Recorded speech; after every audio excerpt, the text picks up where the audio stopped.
Ok, hola, buenos días, ¿cómo están? En esta presentación vamos a mostrar desarrollo web, fundamentos básicos.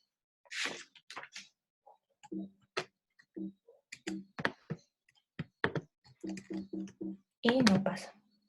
Bueno, ya. Como contenido, vamos a hablar sobre HTML5, CSS, JavaScript, jQuery, Ajax, Bootstrap, WordPress, PHP, MySQL y Python. Así que ánimo, no se vayan a dormir. Bueno, HTML es un estándar que sirve para definir una estructura básica de una página web. Permite fijar contenido como texto, imágenes, videos, etc. HTML5 es la última versión de la tecnología HTML. Entonces, al lado izquierdo, pueden ver que tenemos un documento, la estructura básica de nuestro HTML, que tiene un elemento que contiene todos los elementos hijos, que es HTML, y luego tiene dos elementos principales, que es head y body. En el body vamos a agregar toda nuestra estructura de nuestro documento: texto, título, imágenes, videos, etc. En el head tenemos información metadata, que significa que no se va a ver de cara al usuario. Esta información puede ser estilos para agregar apariencia, scripts para agregar funcionalidades, título del documento, entre otros. Algunos elementos comunes para definir nuestro contenido HTML son las etiquetas para los títulos desde el H1 hasta el H6.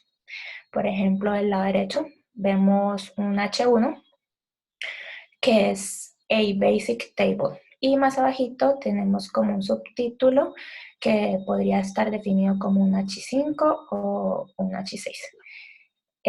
Tenemos etiqueta P para los párrafos, los divs para agregar contenido u otros elementos. Tenemos la etiqueta imagen, también para agregar tablas, la etiqueta table o entradas input. Las entradas son esas que nosotros escribimos en formularios como nombre, email, entre otros. Como estos elementos hay decenas, cada estructura pues tiene un tag que se le define.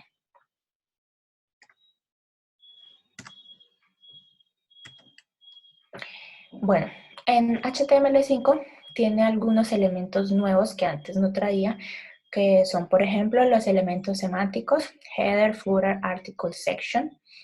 Estos elementos como tal no tienen una visualización diferente de cara al usuario, pero sin embargo sirve para estructurar mejor tu documento, y además que sirve y ayuda a los buscadores a rastrear y entender mejor el contenido del sitio.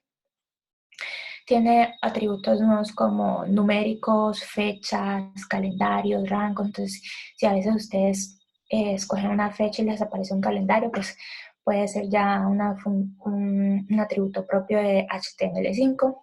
Tiene elementos gráficos nuevos como SVG, Canvas, elementos multimedia, audio, video.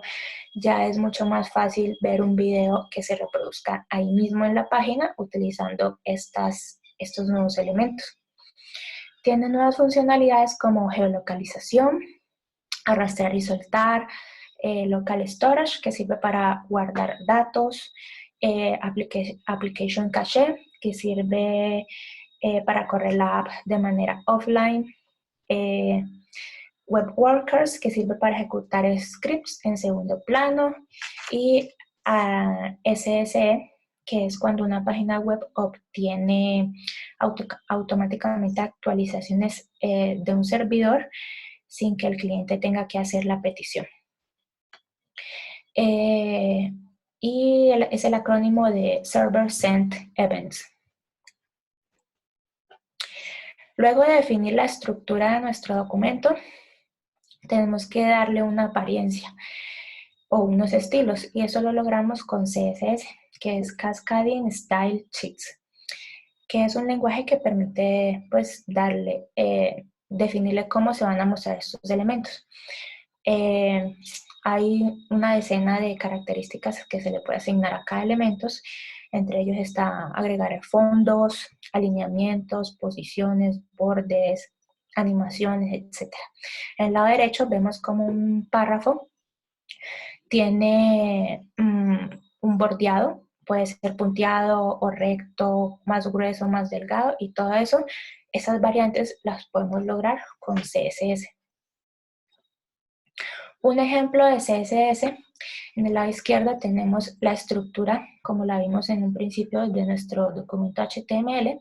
En este ya tenemos dentro de nuestra etiqueta body el título, que es un H1, y tenemos un párrafo que es de tipo P.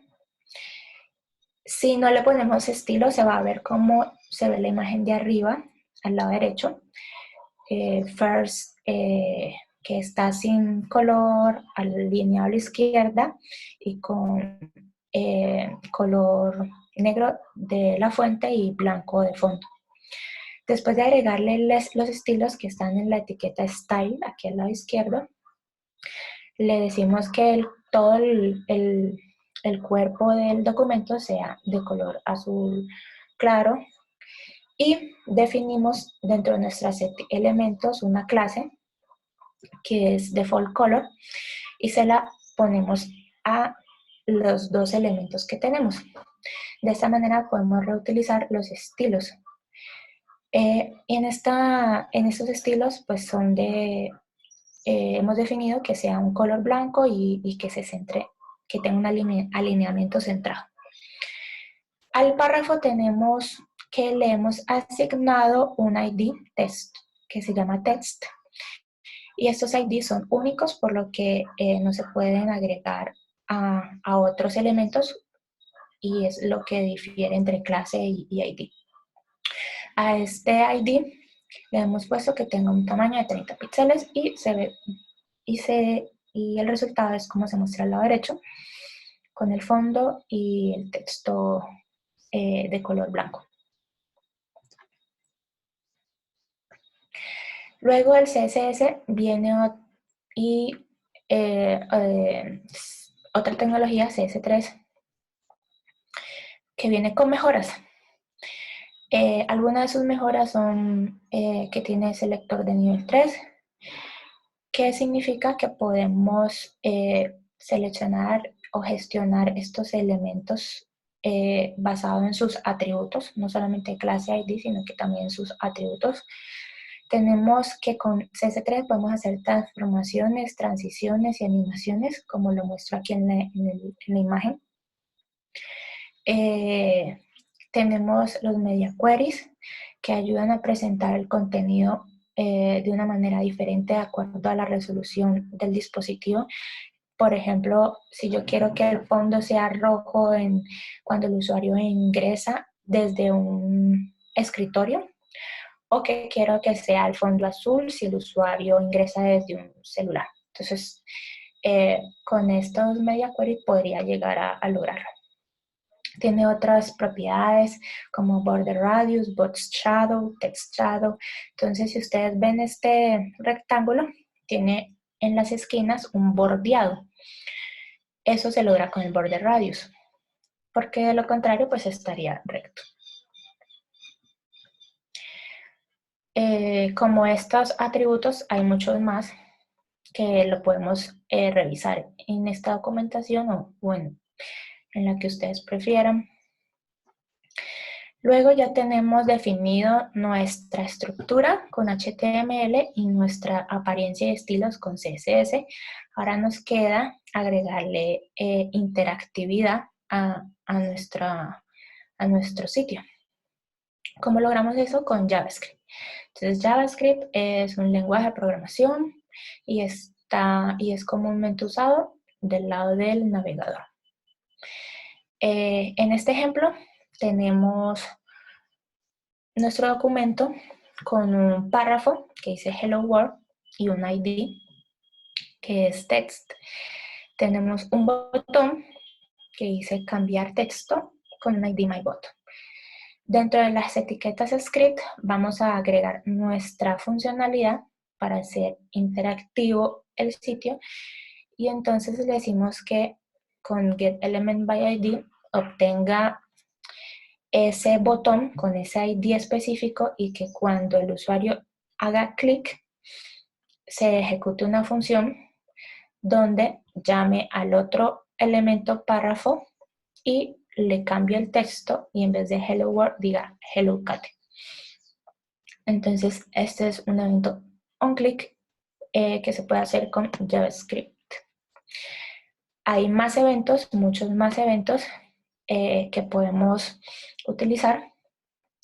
Por ejemplo, cuando ustedes están con el mouse y están navegando sobre un botón, sobre un elemento y este cambia de color cuando están encima de ese botón y luego cambia de color y vuelve a su estado natural cuando alejan el mouse del elemento. Eso lo podemos lograr con un mouse over o mouse out. Tenemos otros eventos, un countdown, por ejemplo. No sé si ustedes han visto que cuando van a pagar y escriben el valor, entonces quieren pagar algo que es de 200.000 y van escribiendo 200. Apenas va el tercer dígito, entonces pone una coma. Entonces, luego el otro cero y ya no sería 2.000, sino 20.000, y luego el otro cero y va y pone la coma en 200.000. Entonces lo podemos lograr acudiendo al evento, por ejemplo, de onCountdown o onChange. Otras utilidades que pueden para sacarle provecho a JavaScript y que es muy usado son las validaciones. Muchas veces las validaciones las tenemos que hacer del lado del servidor, pero para que sea más rápido el resultado de cara al cliente, entonces hacemos validaciones en el navegador, donde por ejemplo si escribió el email incorrecto, lo escribe mal o se le olvidó llenar el apellido, pues te muestra una alerta, un mensaje diciendo te falta completar este campo. Lo podemos lograr con una función que me dice tráigame el valor de esa entrada, de ese input, y si no tiene nada, si está vacío, muestre la alerta. Otras utilidades pueden ser para hacer reloads, counters. Si ustedes ven que el sitio muestra la fecha o muestra un contador regresivo, lo podemos lograr con JavaScript. Bueno, hasta ahora entonces tenemos el maquetado, la estructura básica con HTML, los estilos con CSS y la interactividad con JavaScript. Y llega jQuery, que es una librería basada en JavaScript, donde su lema es escribe menos, haz más.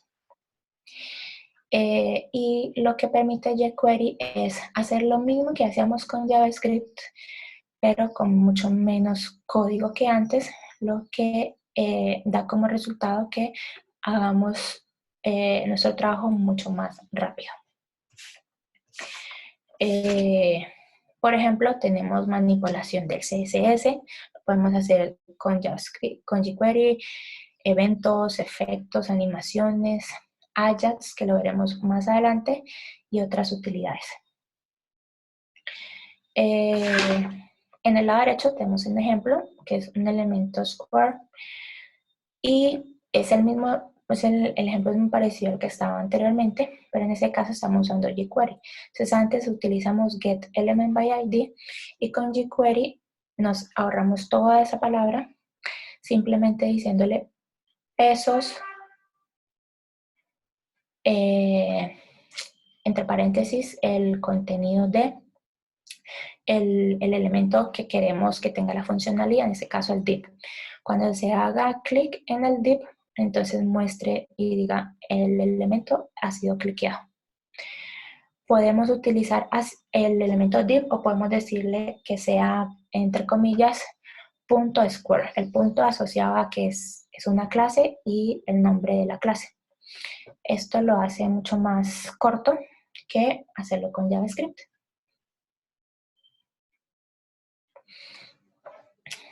Ajax.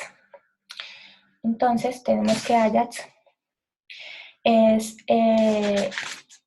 la definición de JavaScript asíncrono y XML. Y es un conjunto de técnicas de desarrollo web que permiten que la app web funcione de forma asíncrona, es decir, procesando la solicitud en segundo plano. Un ejemplo de esto es el autocompletado de Google. Entonces tú vas escribiendo y él te trae las oraciones que podrían ser las que tú quieres buscar. Esto lo que hace es hacer la petición por debajo en segundo plano y trae el resultado sin que tú te des cuenta. Sin necesidad de recargar toda la página.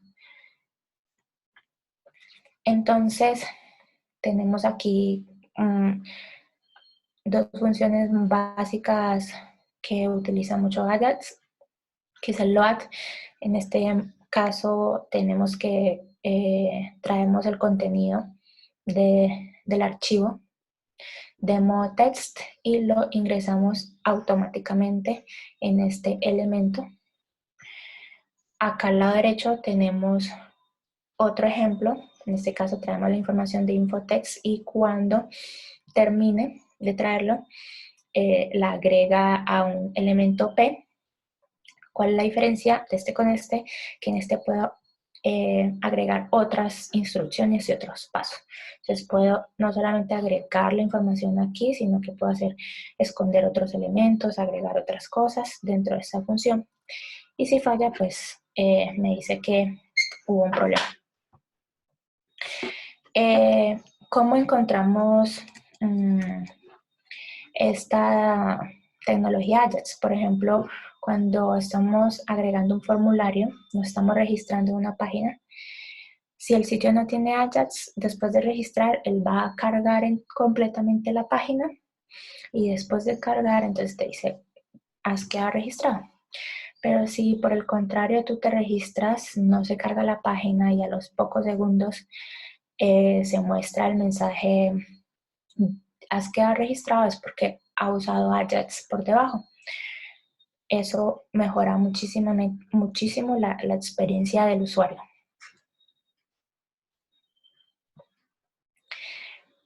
Tenemos lo que es jQuery UI. Bueno, que es una librería basada en jQuery que está escrita pues basada en JavaScript y es altamente interactiva. Y lo puedes usar para crear aplicaciones completamente o simplemente si necesitas una pequeña funcionalidad como por ejemplo un date picker, un selector de fecha.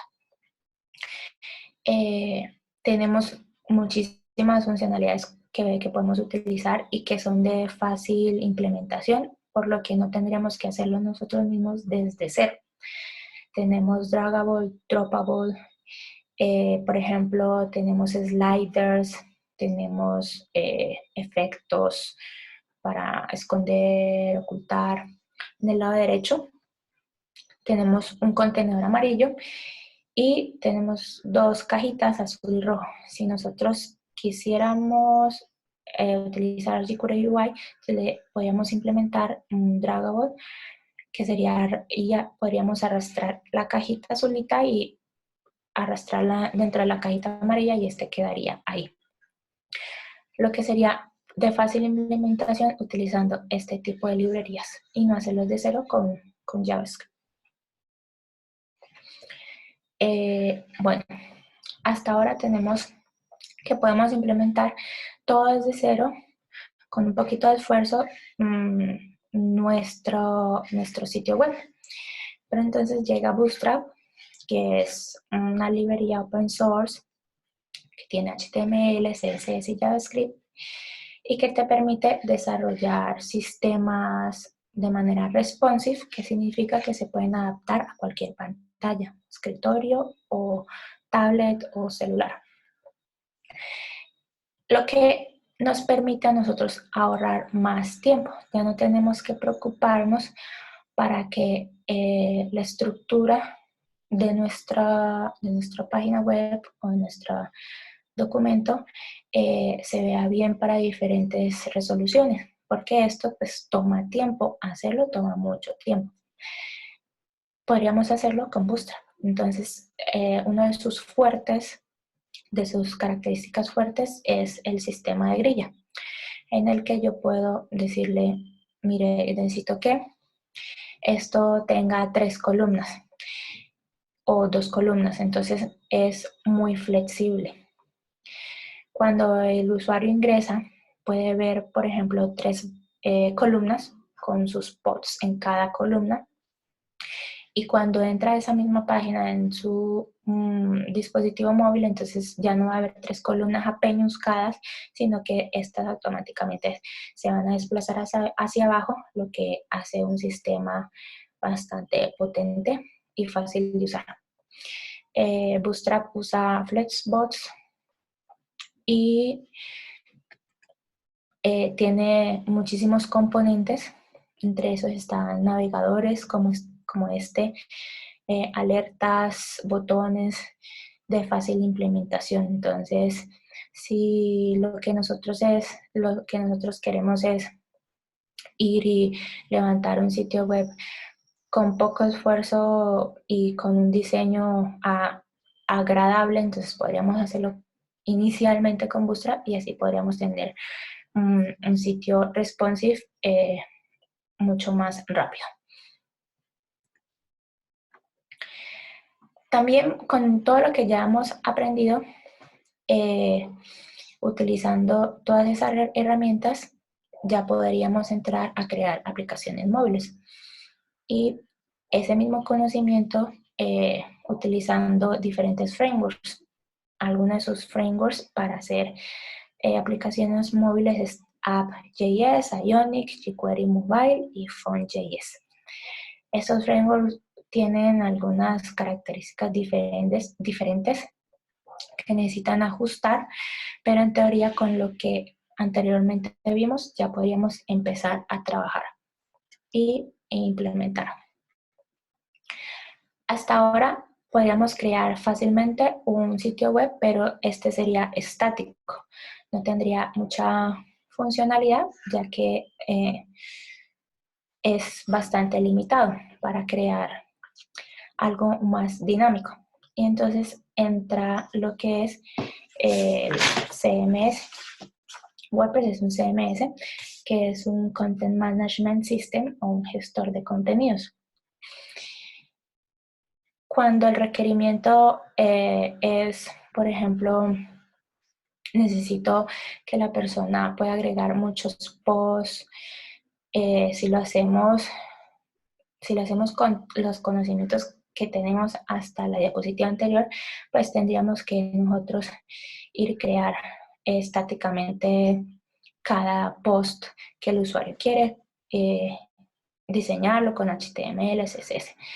Pero bueno, llega los CMS y nos facilitan ese trabajo, que son sencillos, incluso una persona que no sabe programar podría empezar a utilizarlo, son escalables, son muy personalizables, por lo que ya tienen un sistema que permite agregarle características de diseño mucho más personalizables y avanzadas, y es mucho más seguro, por lo que no tenemos que preocuparnos tanto porque lo hackeen o cosas de ese estilo. WordPress tiene algunas características principales, como son un sistema de plugins que el sistema de plugin lo que permite es extender la funcionalidad del núcleo de WordPress para agregar características custom. Por ejemplo, si yo necesito que mi sitio web, además de mostrar información dinámica, las personas puedan comprar mis productos. Entonces puedo agregar un carrito de compras agregando estos plugins especiales para poder comprar. Luego está un sistema de tema que permite personalizar la apariencia de mi sitio, agregando diferentes, el tema que pues yo prefiera, o incluso si tengo conocimientos de lo que ya hemos visto, HTML, CSS y JavaScript, podríamos implementar nuestro propio tema de visualización y apariencia. Y tiene un content types que son características, tipos de post o característica o metadata que se le puede agregar. Por ejemplo, si el usuario necesita que se le diferencie los posts con publicaciones de sus libros o con autores, todo esto se maneja con content types. Bueno, hasta ahora no hemos visto mucho cómo se maneja todo desde el servidor, porque todo lo que hemos visto es del lado del navegador y desde el cliente. Entonces, PHP es un lenguaje de programación hypertext preproceso que es altamente usado y se ejecuta del lado del servidor. Entonces, todas las funcionalidades se hacen desde el lado del servidor. Todo lo que hemos visto solamente es algo estático y de apariencia, sin nada de funcionalidad. Con PHP podemos manejar o gestionar bases de datos. Podemos generar o crear PDFs, Excel, guardar archivos en un servidor, procesar imágenes, texto, hacer el pago de un producto, todo lo que sea funcionalidad se hace con el lenguaje de programación del lado del servidor. En este caso tenemos un ejemplo sencillo, que es un documento PHP, donde tiene unas variables. Dentro de este eco puedo imprimir contenido estático que es my name is y concatenarlo con el nombre de mi variable Rob, y esto lo que permite es hacer algo dinámico y no tan estático. Puedo hacer operaciones, cálculos, etcétera, y pues todas las funcionalidades que ya dije previamente que son un poquito más sofisticadas. Con PHP y del lado del servidor tenemos que necesitamos gestionar las bases de datos. Entonces tenemos MySQL, que es un sistema de gestión de base de datos que permite ser utilizado por varias personas al mismo tiempo y realizar consultas a la vez. Con este MySQL podemos ya empezar a hacer funcionalidades mucho más avanzadas, que es guardar la información en nuestra base de datos, consultarlas, actualizarlas, eliminarlas. Al lado derecho tenemos unas funciones básicas que utiliza MySQL para conectarse, que lo más básico es el host o el servidor donde yo me voy a conectar, el usuario a mi base de datos, contraseña y el nombre de la base de datos, y otros métodos que permiten ejecutar los queries y traer la información de esos queries, de esas consultas, que es lo que query significa consulta.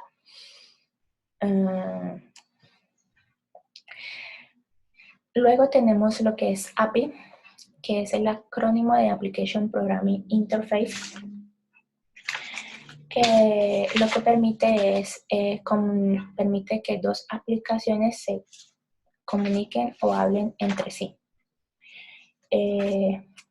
Tenemos diferentes API digamos que casi todo software tiene su propia API. Google tiene su API, Twitter, Facebook, Instagram, próximamente Instacobro. Entonces, con estas APIs lo que hacemos es que podemos comunicarnos con diferentes software y herramientas a través de toda la internet. Por ejemplo, cuando una persona se registra y le da la opción de poder registrarse con Facebook o Google, entonces esa herramienta está utilizando las APIs de esos otros programas y así poderse conectar entre sí. O por ejemplo, cuando haces una compra con tarjeta de crédito, lo que hace es mandar esa información a través de una API, preguntar si está correcto ese número de tarjeta de crédito y procesar incluso la compra con una API diferente.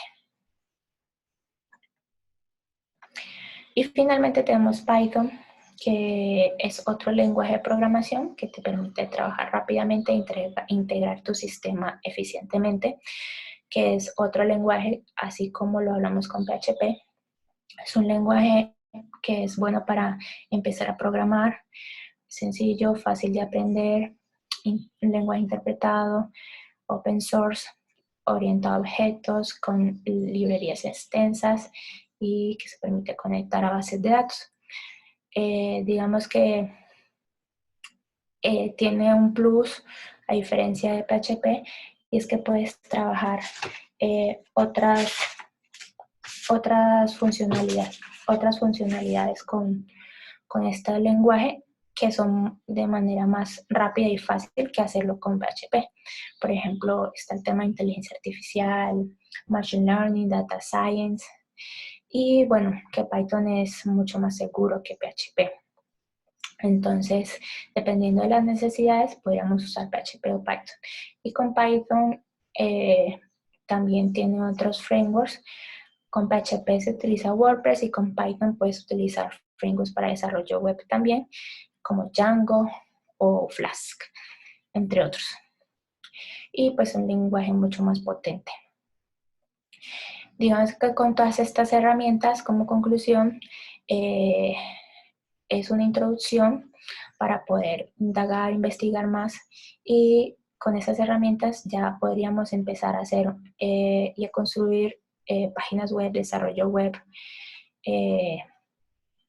y, y yo creo que eso es todo. ¿Preguntas?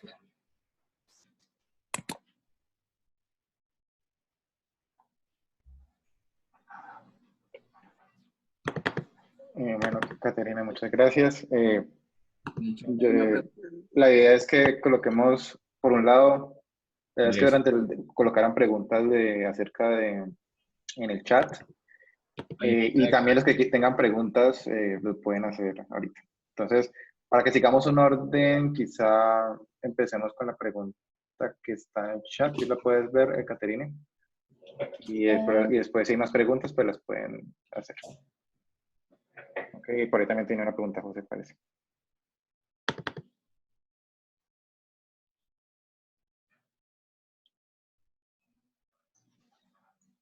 O la puedo leer.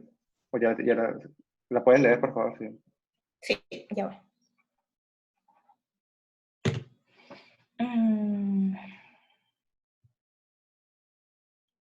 Dice, ¿los content types de WordPress son diferentes a las categorías y tags de los posts?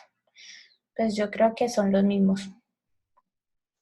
Sí, son las categorías y tags pueden entrar dentro de la categoría de content types. No sé si José...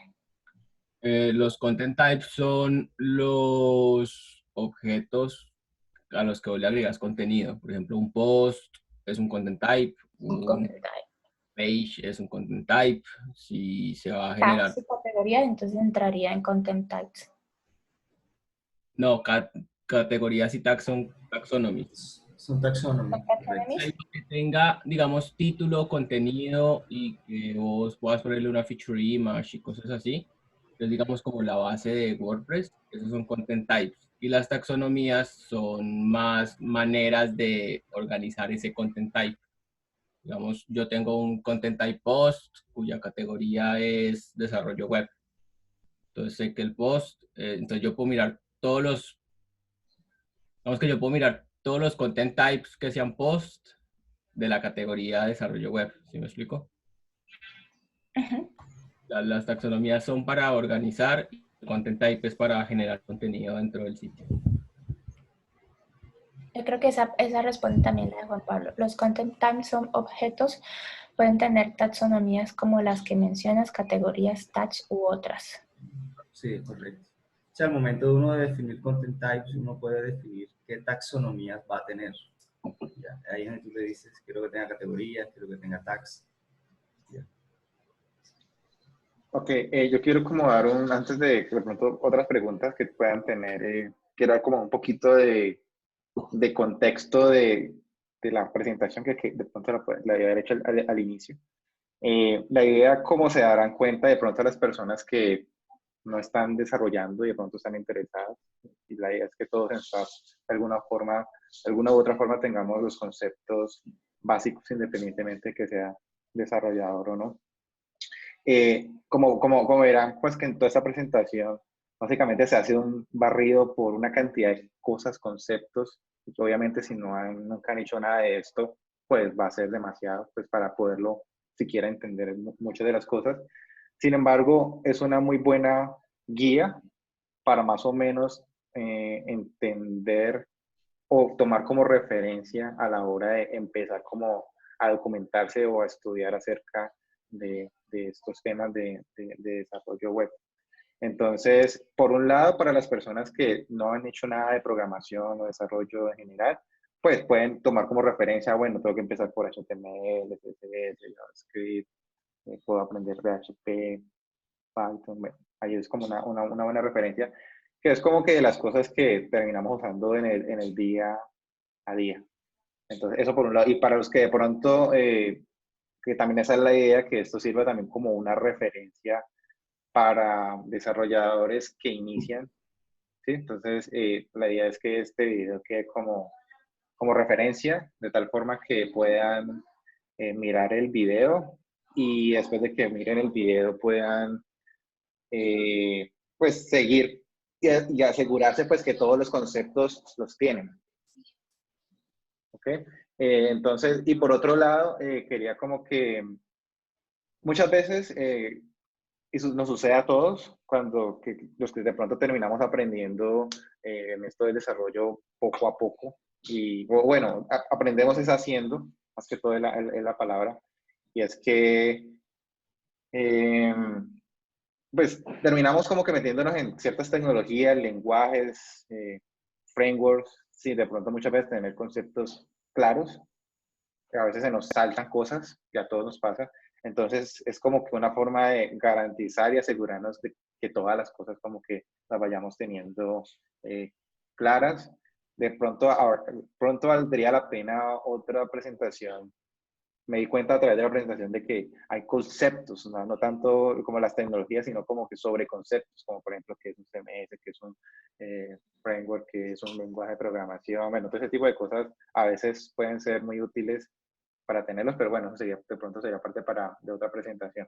Entonces, y por otro lado, yo sí tengo una pregunta, pues, y para aquellas otras preguntas, y es, pues para Caterine concretamente, es, no sé si hubo algo, mejor dicho, obviamente, en el momento en que se asignó esto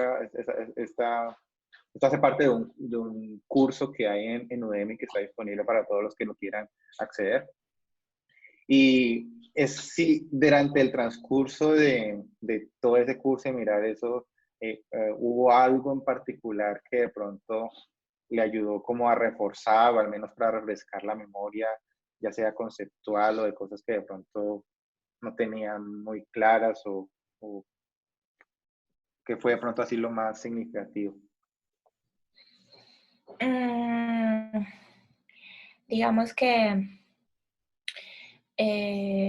a la hora de demostrar, lo más significativo eran los ejercicios prácticos.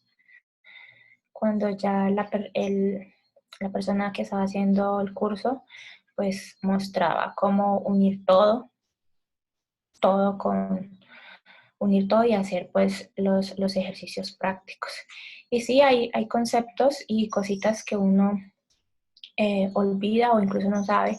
Había muchas cosas de animaciones de CSS que yo creo que no. Uno siempre usa como lo más básico, pero pues sí fue muy, muy poco, digamos, lo que realmente uno puede aprender, y es como al final de cada sección. En cada sección, al final, al unirlo todo, es como la parte más interesante para cuando lo vayan a hacer, pues se fijen en esa, en hacer los, los ejemplos prácticos. Ok, aquí otra pregunta. ¿Cuáles son los lenguajes de back y cuáles son los de front? ¿Cuándo utilizar uno u otro? De Jefferson la pregunta. Ah, sí, Jeff. Como lo respondió Héctor, digamos que los de front comúnmente es JavaScript, y JavaScript pues con JavaScript podrías utilizar otros frameworks o librerías como Vue, React, y para poder trabajar con eso pues necesita HTML, CSS, todo lo que yo lo que yo mostré al principio, todo eso es de front. Y luego lo que es de back es lo que no ve el usuario, no lo ve, no es visible. Entonces todo lo que es funcionalidad, transacciones, consultas, todo eso lo logramos con Python, con PHP y muy pronto Elixir, que va a ser la presentación de Cristian.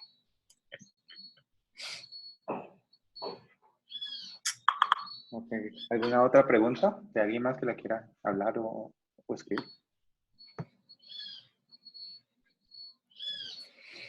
Cualquier cosa me escriben al interno. Si tienen más preguntas o dudas que no quieran hacer aquí. Bueno, listo. Entonces, muchas gracias, Caterina. Esperamos que muy prontamente te llenen de preguntas Jefferson, Jonathan, Sí. Giselle, Karen, para que la idea es que Incluso, Karen, no, mira que yo tengo bueno, por favor, corta esto. Yo tengo una familiar, conocí a una familiar, es una chica, ella quiere, yo le dije, ¿por qué no te vuelves programadora de desarrollo de software? Entonces, a mí me gustaría compartirle este video a ella. Entonces, cuando lo tengamos, sí sería chévere pasárselo y ver la retroalimentación de esa persona que no sabe nada de esto. Listo, perfecto. Bueno, muchas gracias y nos vemos mañana para la presentación de Héctor. Listo, gracias a ustedes. Gracias. Bye. Chao. Okay. Bye bye, guys. Gracias.